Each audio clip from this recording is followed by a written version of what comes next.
Want to achieve network marketing success? Then you're in the right company. Hello, and welcome to Leave Nothing to Chance, hosted by networking marketing giant, John Solider.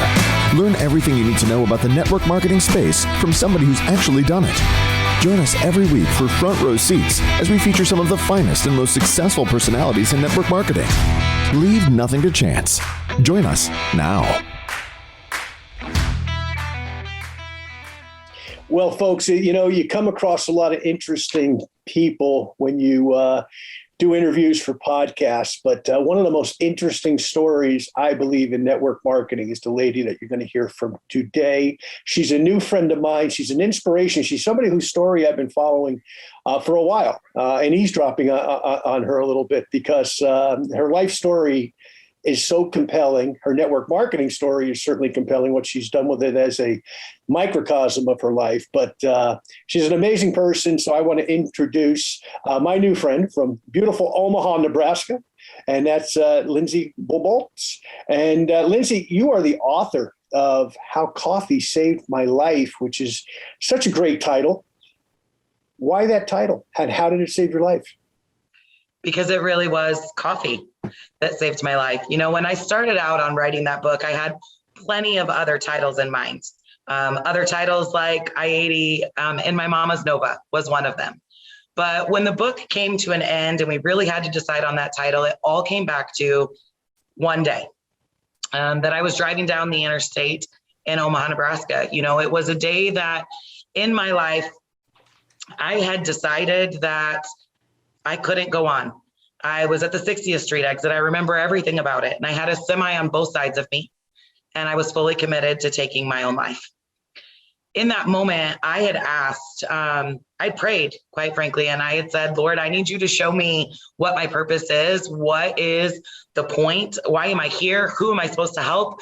There's got to be more to this life than just the anxiety and depression that I was living. Because you see, just the year before, my oldest daughter at 16 was murdered in an arson house fire. And at that moment, it really seemed like I didn't have anything to live for. I had forgotten what my purpose was, and I wasn't sure what I was here to do. But that day on the interstate, when I prayed and I asked for that, there was a moment that I looked in the rearview mirror and I saw a van behind me, a van with an entire family inside of it, and it stopped me in my tracks. Now, I don't remember really how I got home that day. I remember pulling in the driveway. I remember walking in and seeing my children and my husband. But I also remember that day someone reaching out to me and offering me a sample of this coffee. And so the very next day, I ended up going and getting a sample of that coffee that ended up allowing me to free myself from 6 to 8 Xanax and 4 Valium a day. That helped me get off the couch and get out of bed and get back in public. And it was really that coffee that saved my life. Now, of course, were there other things that go into it? Yes, absolutely. But it was just a pivotal moment. So in my book, How Coffee Saved My Life, I tell my entire life story growing up with a father who was incarcerated in prison, to surviving childhood sexual assault, to being placed in an orphanage, to winning the lottery, to moving, to watching my entire family dissolve behind it. And it really just became the perfect title in the end, because it really was that moment. Now there's so much more that goes into it, but that coffee really started me on my journey. And I think when we were talking recently too, there was that defining moment in your employment with the people that you worked for. You had a government-related job, a local government, I believe. And I think there was a moment where the arraignment was happening of the person who unfortunately had set the fire that took your daughter's life at such a young age. And I'm so sorry. I know our listeners are as well. We couldn't even imagine. But they wouldn't let you go. I mean, what happened there? It's an amazing thing. So I had a government job that a lot of people my age would love, right? The benefits were great. Everything was great about it, but I was still tied to all the policies and procedures that said I had to have a certain amount of PTO and I couldn't be off. Of course, after my daughter's death, I went through some mental health struggles, things that I had to get through. And I'd gotten to the point where I was making mistakes at work. I wasn't focusing. I didn't want to get up and go to work every day. I was struggling to get along with coworkers as I was going through this process of healing. And so I undoubtedly taken some time off work for that. that October was the trial for the man who murdered my daughter. And I had gone to my boss and I had said, I'm going to need this time off. The trial could last anywhere from 1 day to 15 days. We don't really know, but I'm going to need this time off. And she told me no. She told me that I didn't have the PTO to be able to take the time off of work. And, you know, in that moment, I had coworkers that were stepping forward. They were offering their sick leave, their vacation, everything to donate to me so that I would be able to go. And they were told no. They weren't allowed to do that. And it really was that moment that I thought, never again will I leave my ability to be there and be present for my family or my financial future in the hands of somebody else. And I made the decision that day that I was leaving the corporate world and I was going full force into network marketing. And just to bring everybody up to speed, I think you just earned your millionth dollar in network marketing. I'm very, very close. I will earn it this year. I'm just, I won't say the exact number, but I'm very close. It'll be there in the next month. Great. And that's about a 4-year journey, roughly? Yeah, I started March 26, 2018, full-time in the industry. Wow.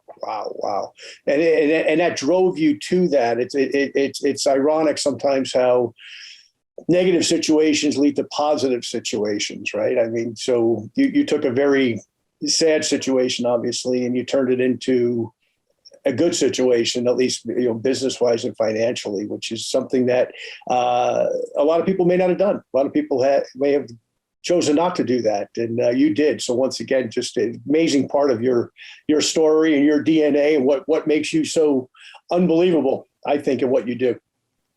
Well, thank you for that, John. You know, I had been involved in network marketing since I was 18 years old.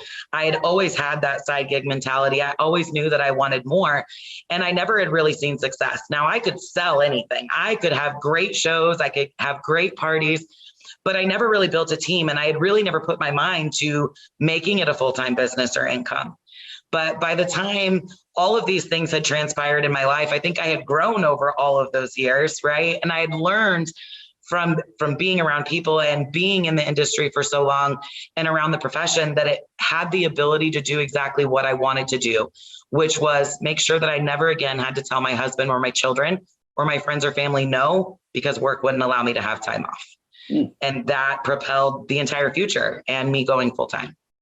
So I'm going to imagine that you are a pretty good student of self-development. That's safe to say? Yeah, very safe to say. So let's talk about that a minute, because you don't come from where you were at earlier in your life, some of the experiences that you shared a few minutes ago. You don't come from there to where you are today. Super successful, major leader in your company, leader in the industry, well recognized in the network marketing game. Certainly, one of the big female leaders that everybody knows about or is finding out about, et cetera. So, you don't just do that. Something had to happen. Was there a light bulb moment? Was there a specific book, maybe a tape, maybe a podcast? What was it that kind of got you to say, aha, I not only can I do this, but let me read this, or let me let this influence me? And if so, what was it? So there were a few, actually. The first one I'd shared just a moment ago about the time in my life that my stepfather won the lottery. And that lottery winning for my family actually destroyed the family. Before long, my parents were divorced, have gone their separate ways. And that man who I had grown up, loved and adored and always saw as my father was no longer a part of my life. And I formed a mindset right there in that moment that money was evil, that it was the root of all evil, that it destroyed my family, and that money couldn't make anyone happy. And so the first training or self-development that I went to was actually with Noah St. John, and it was to get rid of your head trash about money. And that was the first time really in my life that I realized I had such a negative tie to money, and I thought it was so evil. And if I really thought money was that evil, would it really ever come to me? That was the first thing that really started me down the self-development journey. And then a few years later, actually maybe not even that, a year later, I was sitting at the eWomen Network meeting with a bunch of great friends, and a speaker came on. Now, at that time, the company that I was launching into Canada. I had put it out into the universe that I needed connections in Canada. And here comes this speaker who happens to be from none other than Canada. And, when she first got up there to speak, I was like, I wouldn't say I'm a fan of this girl. We just didn't connect, right? Those first few sentences just did not draw me in. But when she was done, she drew a giveaway. She was giving away a ticket to her event in Banff, Alberta, Canada. And lo and behold, would you know it, my name was drawn. And I thought, well, of course, if I won this, $2,500 value, all of these things, like I'm going to use it. I'm going to go to Canada and I'm going to learn from her. What I learned from Michelle Gunderson over those next 18 months, 100% changed everything in my life and in my business. And it all went back to the ties of my story. When I look back on my entire life, there were plenty of times that things were going really, really well. And then the bottom fell out, right? So there was a time in my life that I was married. I had an incredible husband. I had an incredible family. Things were going really, really well. And then that marriage would dissolve. And then I would have a really, really good job and things would be going really well. And then something would happen and that would dissolve. And what I really learned from that in studying with Michelle over that year was all of the ties and the stories that were going back to the very beginning. And mostly probably this one important thing that I realized when people thought of someone like me or looked at someone like me who had grown up in and out of the foster care system, living in an orphanage, at one point living in an abandoned home with no running water, no place to shower, that people like me don't come out of that situation. And I knew that that wasn't true.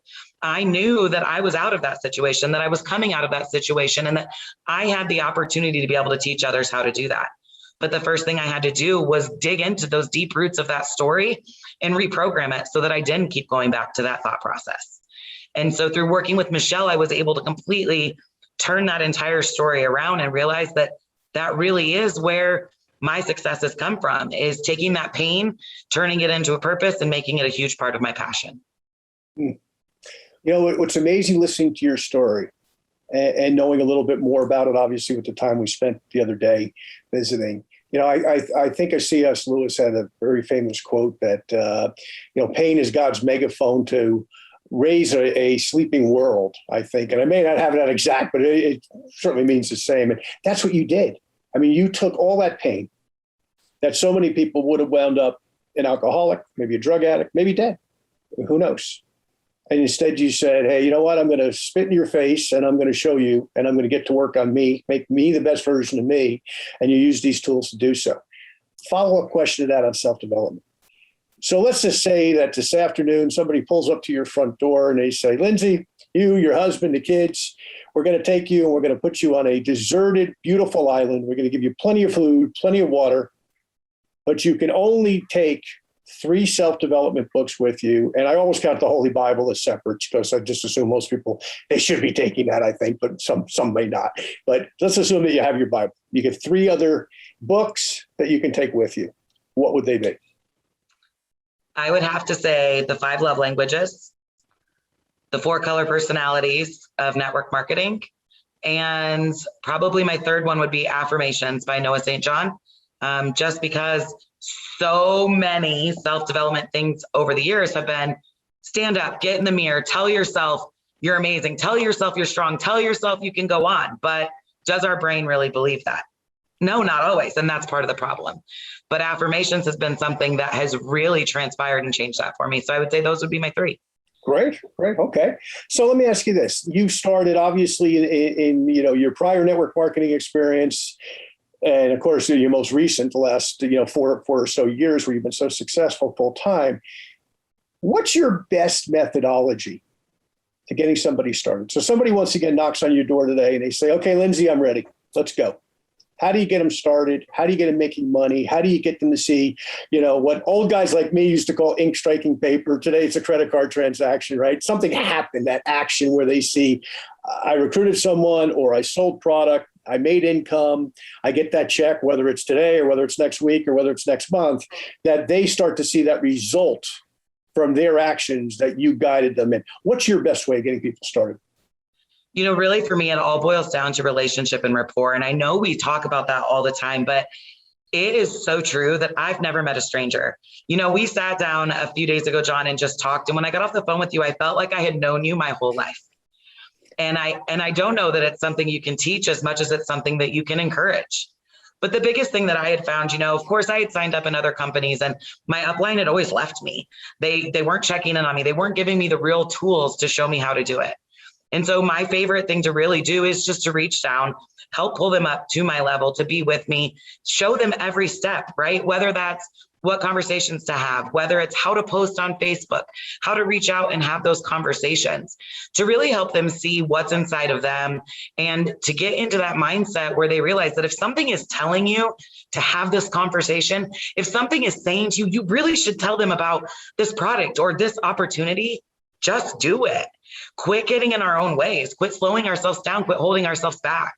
Because that is the one thing I found, especially in growing my team, is that it's always the people that come in that I think are going to do so amazing and great that maybe don't.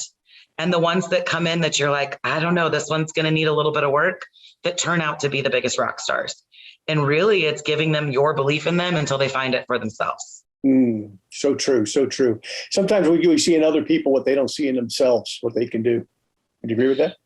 Right. Oh, yeah. That takes me back to a moment that I actually was speaking down in Missouri, and Les Brown was there doing a lot of the training. And I remember walking in that morning, and Les was at the front door greeting everyone. And he said, "Good morning, Lindsey. You smell like fresh money." And I was like, whoa, Les Brown not only knows my name, but what the heck does it mean that I smell like fresh money? And so I went back to the table and I sat there, and of course we laughed and joked about it. And later on we realized, hey, I had on a name tag. Of course, Les Brown knew my name. But when I got up there before lunch that day to speak and to share my story, which really was the culmination of how I ended up in network marketing, where I found my passion for it, how I grew, what the products had done for me, I had come off that stage and Les Brown stopped me and he said, "Lindsey, you belong on that stage. Like, we need to talk. You belong on that stage." And, my whole life, I felt like I had been on that stage, right? But it wasn't ever a stage of positivity. It was a stage of the little girl that CPS was ripping from her home. It was a stage of the little girl in the counselor's office at school because her dad had beat her so bad she couldn't sit down in third grade. It was the stage of the cops at my door taking, that's a tough one. I didn't think that was going to get me like that. Taking my statement after I had been beaten by my significant other. That's the stage I had always been on. And it was the first time in my life that I realized that Les Brown was right. I belonged on that stage to be able to show other people just like me that there was light on the other side of it, that no matter how dark the days got, that if we could work through these things, and if I could do it of all people, they could do it too. Sometimes there's people that maybe are just a foster child and they think, well, I'm a foster kid, I'll never find success. Or maybe it's just one woman or man who's been victim of domestic violence and they think, I'm not worthy of that success. But what I realized is that I had been through 10 of those things that most people will never experience in their life. And every time I came out on top. And that was a choice. That was a choice to not let it tear me down. That was a choice to not let it ruin me. But it took all of those people along my life to help me realize that. I could have never done it alone.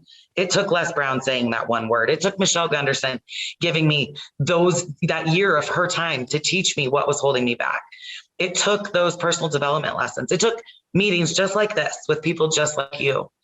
And, for my entire life, people had said, Lindsey, you need to write a book. But I didn't for so many years. I would start those first few chapters and I would shelve it. But why? I needed to figure out why I couldn't get this down on paper. Why couldn't I get this book to come to life? And what I realized was it was that teacher in 7th grade and my classmates that made fun of me because I had struggled with writing a complete sentence or that adjective or that adverb or that noun or all of those things. And I hadn't perfected it. And so I thought, I can't write a book because I don't know all of that stuff. And then I'll be right back there in 7th grade to those people making fun of me. Or it's the time that I had a TikTok video go viral, nearly 1 million views. And you'd think that most of that would be positive, but it wasn't. Thousands of those comments were about my voice. My voice, the one thing that has been able to save lives, change lives, and build my business is all because of my story and my willingness to share to help others. But after that TikTok went viral and I got thousands of those comments talking about how disgusting my voice sounded, how I sounded like a man. You mean that's a girl? I thought for sure that was a dude. It really got into my head. There were times that I even found myself changing or altering my voice to try to not sound like me. But it wasn't that long ago that I walked into an appointment And I was just talking with the front desk girl, like I always do, having that conversation, being the reason that someone else smiled today. And someone else sitting there waiting for their appointment stopped in their tracks, closed their laptop, looked up at me with these big eyes, and her jaw dropped. And she's like, oh my gosh. And I was like, what? What did I do? And she said, your voice is the most beautiful, commanding, sexy, raspy thing I have ever heard. And that moment, it was one person. That was all that it took to wipe out the pain that thousands had called or caused with their words. Wow. And it reminded me that I'm just one person.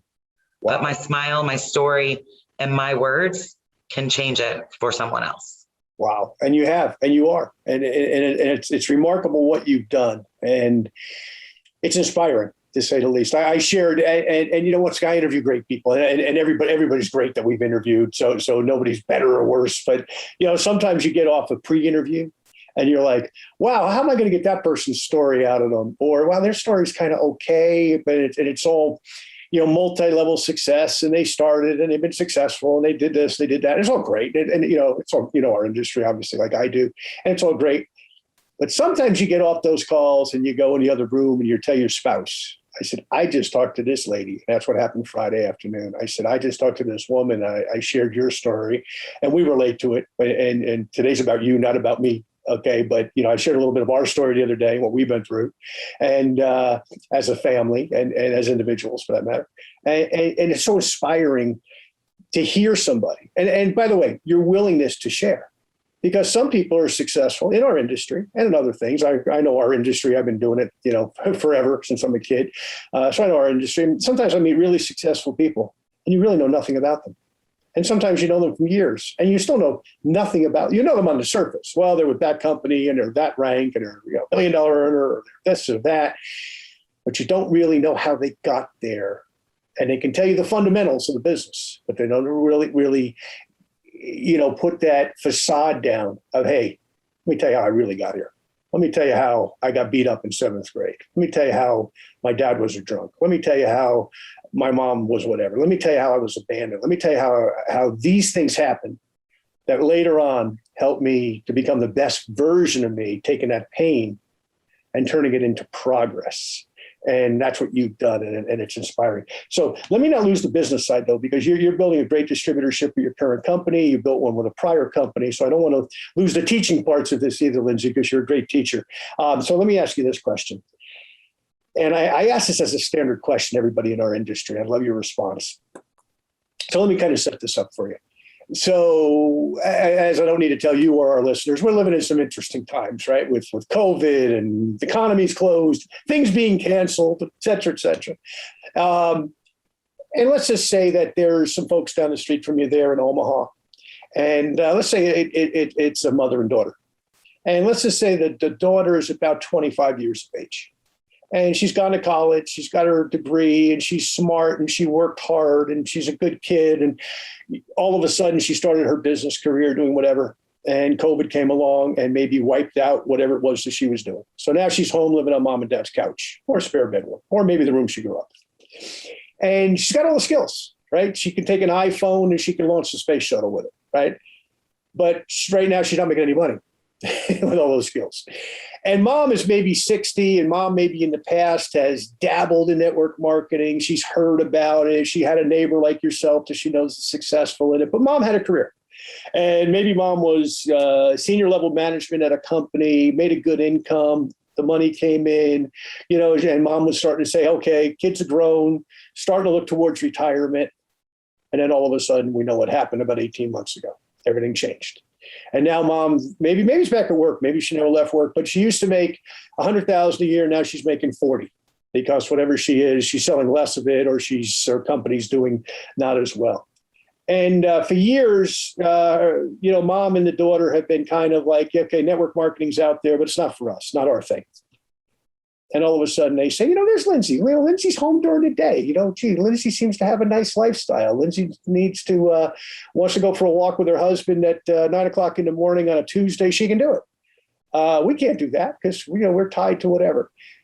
And they say, let's go down and knock on Lindsey's door.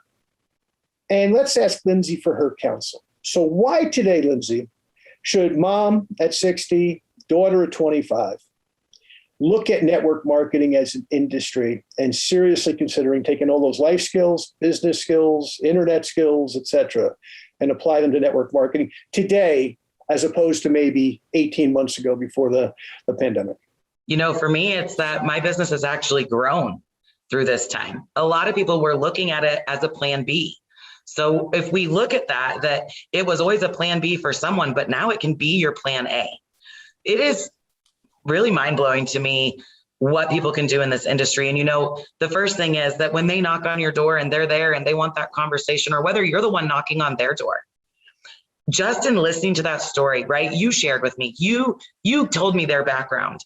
If I didn't know that, I would have asked the questions to be able to find that out.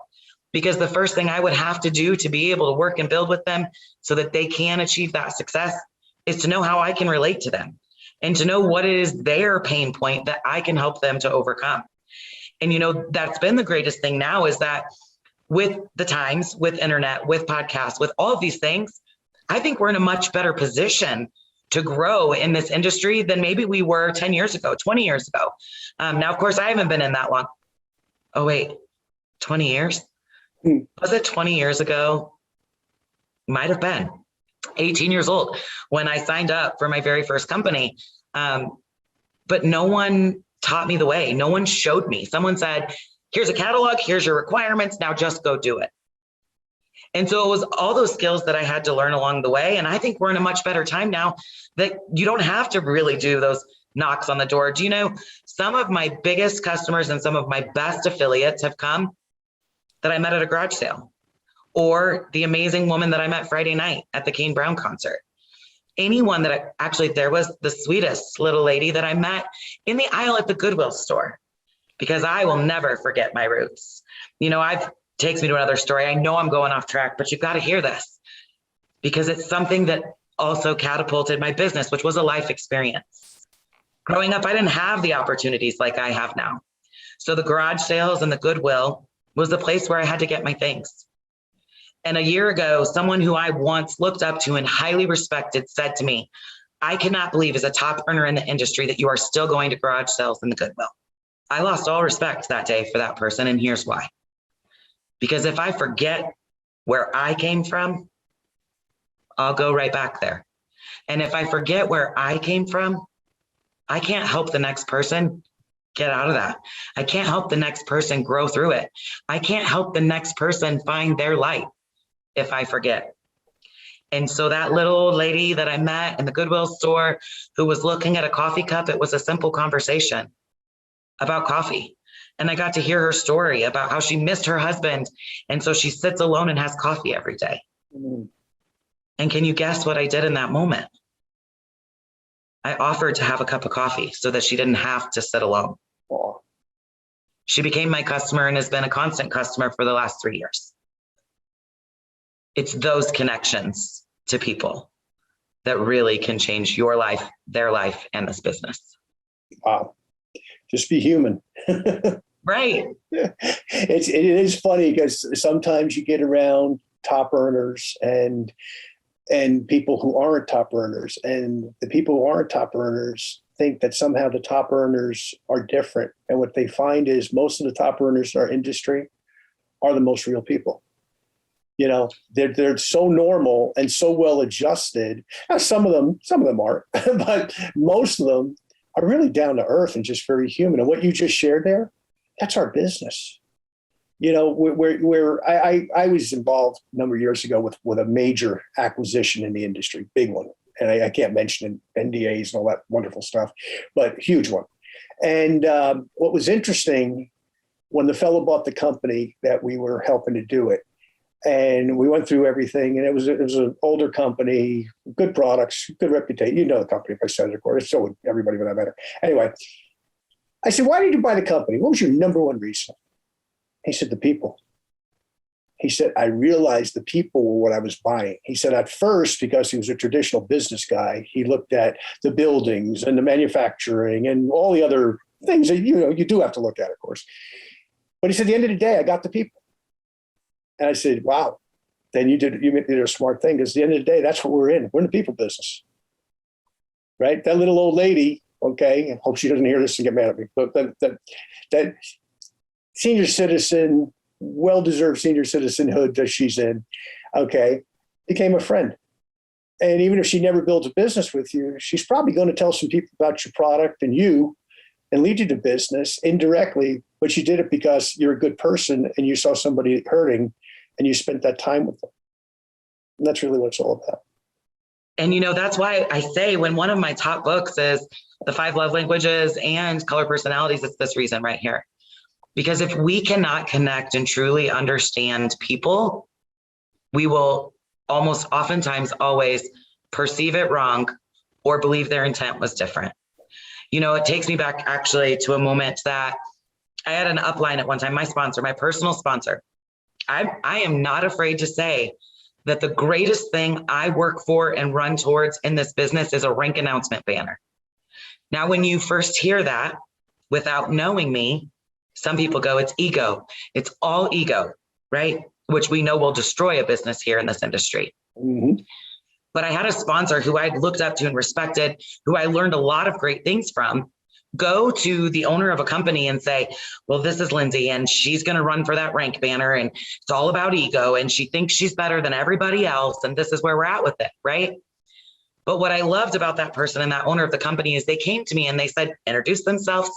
I'm Lindsey. And we started talking. We started having this conversation. And it was baited, of course, right? They wanted to know what was the one thing I would really work the hardest for in this industry or in this business. And I sat with them and I told them my story. And I said, you know what it is? The one thing I'll work the hardest for, it isn't the top of the compensation plan. It isn't the highest rank. It isn't the rank bonus, but it is that rank banner. It is that moment that my sponsor or my upline shares and edifies me and says a few words about what I've done for them or for my team or for this business.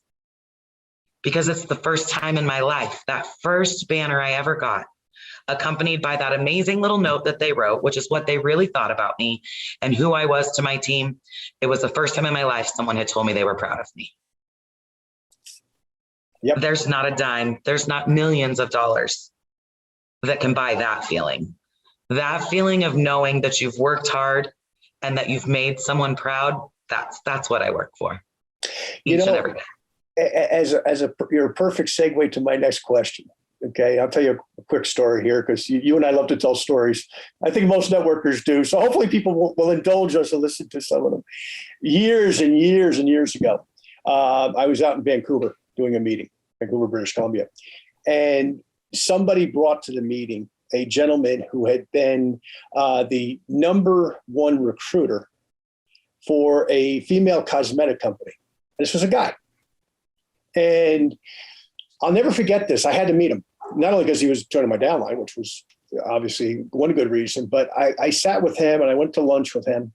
And I said to him, Rob, I said, how did you do what you did? And he said, I realized that I was dealing with women. He says, and that they needed recognition because, to your point, maybe their whole life, their husband didn't recognize them, the kids didn't recognize them, their parents didn't recognize them, the school didn't recognize them. They just took them for granted.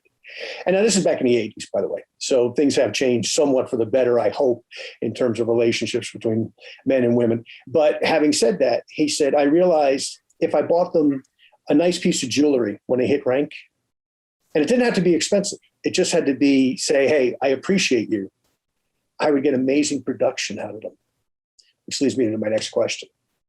Now, you are obviously one of the female leaders in your company. You're a female leader in the industry.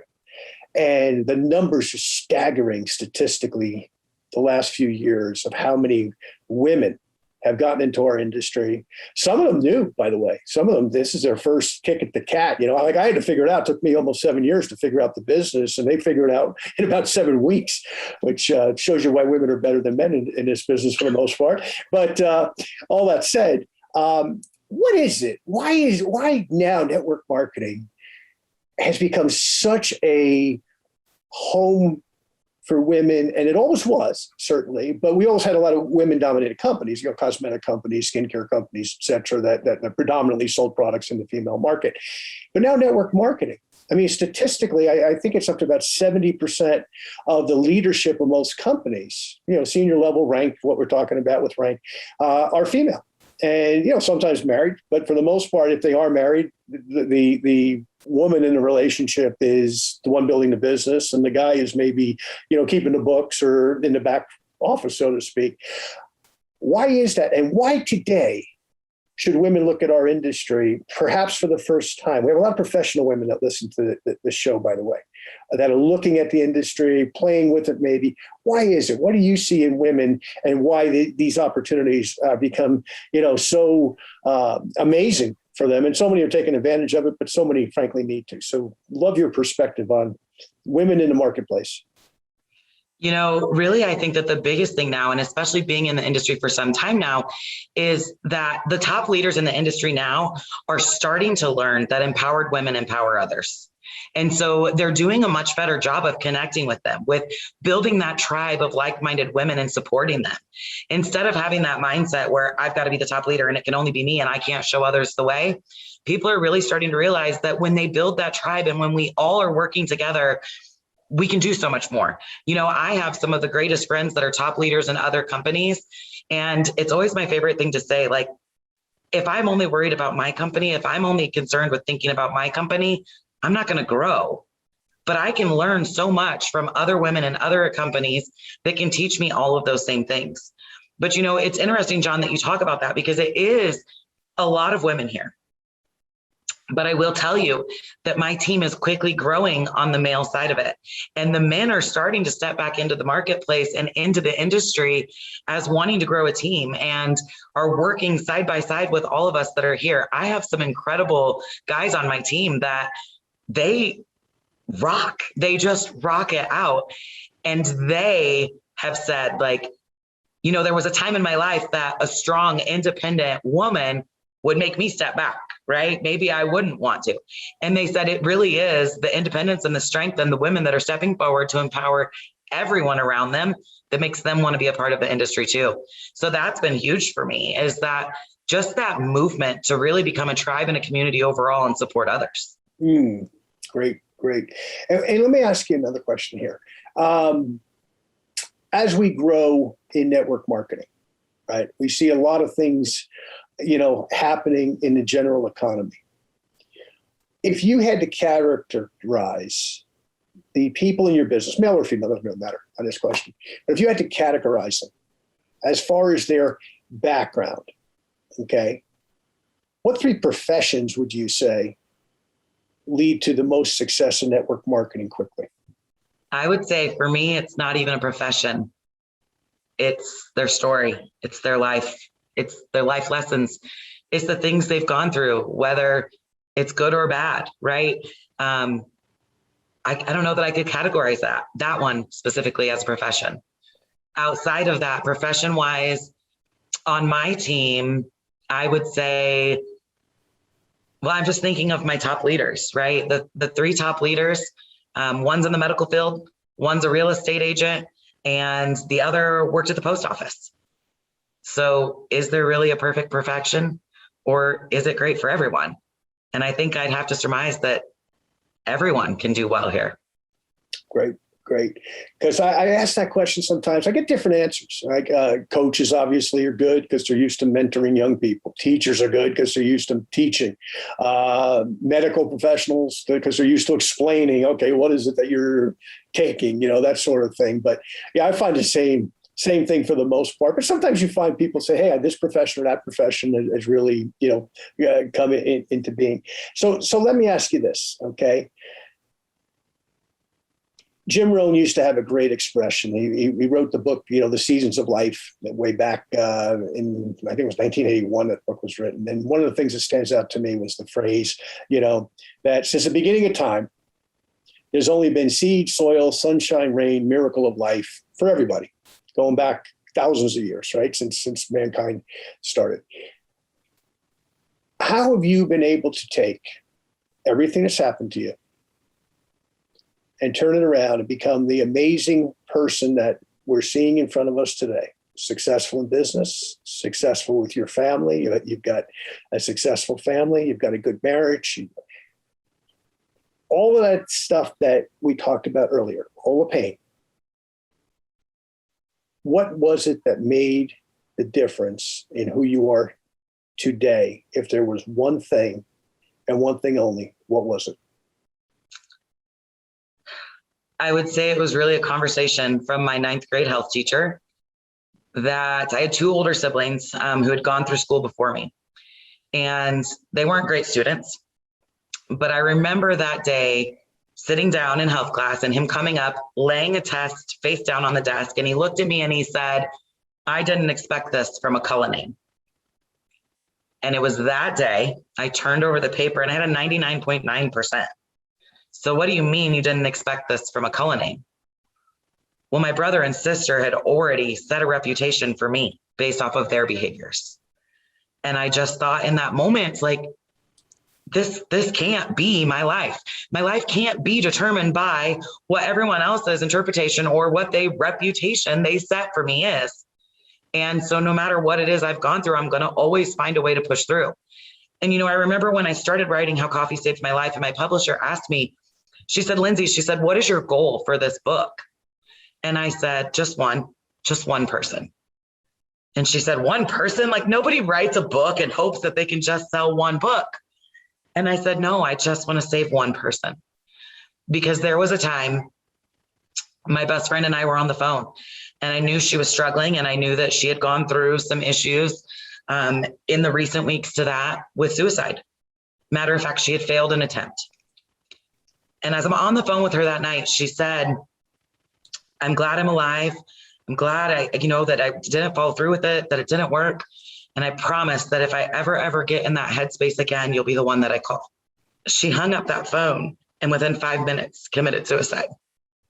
I couldn't save her, but I couldn't let that hold me back, because there's plenty of other people since who have reached out and said, "Lindsey, you saved my life. Lindsey, you changed my life." So if I could go back now and look at that conversation with my publisher and have her ask me today what my goal is for that book, I would say the goal is to change even more lives. One just isn't enough, because it took one person to change my life and it turned it all around. And I know I can be that one person for someone else. Matter of fact, I don't remember if it was before we talked Friday or after we talked Friday, but Coffee Saved My Life took the #1 bestseller spot. There's a reason for that, because it is changing lives. It's helping people get through the same situations that I've been through. My whole life, I thought I was alone. I thought I was the only one that was going through any of that stuff. But what I found in sharing my story is that I wasn't alone. And by learning that and having those conversations, I got to see that someone else made it through. I got to see that someone else survived. So I could do that. And now that I've done it, it's what I've been put on this earth to do, is to really show others that they can do it too, no matter what it is. To be able to step out of that light into the darkness again is one of the greatest things I've ever come through in my life. And, through that growth and development, there's been plenty of days that I don't have to worry about ever going back to that spot. But there were also plenty of days that I thought I could never get out of it. Amazing.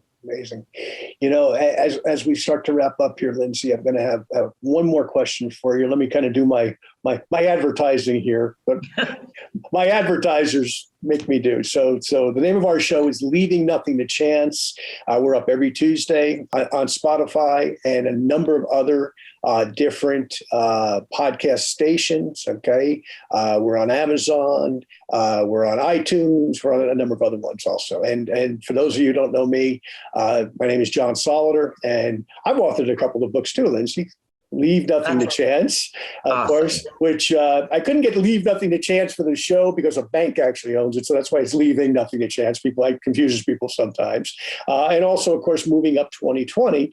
And those books are available on Amazon. So let's come back now. That's my advertising I have to do. Let's come back now and talk about your book a little more. Okay. #1 on Amazon. Congratulations on that, certainly. You're touching lives with the book. You're inspiring people. Where do they get the book? Obviously, they get it on Amazon, of course, but where do they get the book? And tease them a little bit Give them just a couple of snippets of what they're going to get out of the book.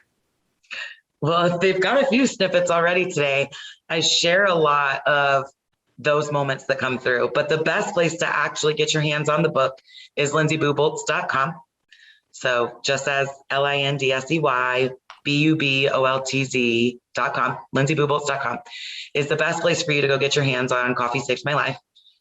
But you're going to get to see and hear and feel everything from my first memory driving to the penitentiary to see my father, to living through domestic violence, to living through the murder of my daughter, and sharing really how all of that's changed who I am as a person, but for the better. How none of it was allowed to destroy me, break me, or ruin me, but instead to allow me to propel into who I am today. You're going to get lots of laughs. And I know it seems crazy to think about how you could cry and how you could laugh, but if you read some of the reviews on Amazon, that's what they all say. I laughed, I cried, I was angry, but most of all, I was inspired. And that was all I could have hoped to do, was to inspire them to make changes in their own life, to realize that they can always come through anything. Great. Here's my last question for you. I said there was one. There's always two. That's the problem with us, right? We like to talk, and I could talk to you all day. You're just such an amazing person. What's next for you? Well, the book is doing amazing. So, of course, network marketing is my life. It's my passion, and I found my home. So we're going to continue to grow. We're going to continue to build here and help others. But I am branching out on book tour and sharing that story, because there's only so much I can do here in the network marketing industry. But there's people out there who may never come to this industry that still need my help, that still need to hear my story and still need that hope and that healing. So we're going to take the book to the next level and make sure that it's getting into the hands of those who need to read it.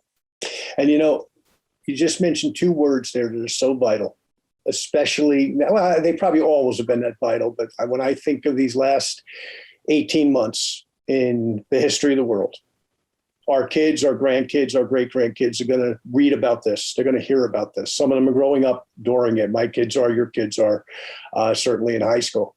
And hope and healing.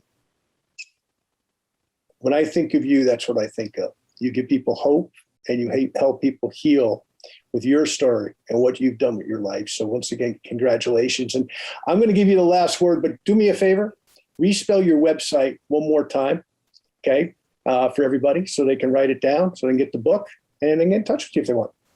Absolutely. So it's lindseybuboltz.com. So that's LindseyBuboltz,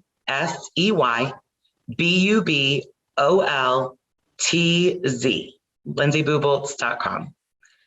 And I guess my final word would be, John, is just thank you. Thank you for leaving nothing to chance and for allowing me to share my story of hope and healing with your listeners, because together we can make a bigger impact, my friend. It's been a blessing to meet you. Well, thank you so much. Likewise, and continued great success, not only in building your organization, but with the book and just being who you are, because you're an inspiration and a joy to be around. So your family is lucky to have you, and I know they know that, and never forget that. And the world is lucky to have people like you that inspire hope, opportunity, change, and that glorification of what life is supposed to be. Because you've taken so much that could have been gone the wrong way and turned it the right way. So once again, my congratulations and thanks. Thank you. Thank you so much, John. Thank you for listening to this week's episode of Leave Nothing to Chance. If you want to know more about what it takes to succeed in the network marketing space, join us again next week for another amazing episode.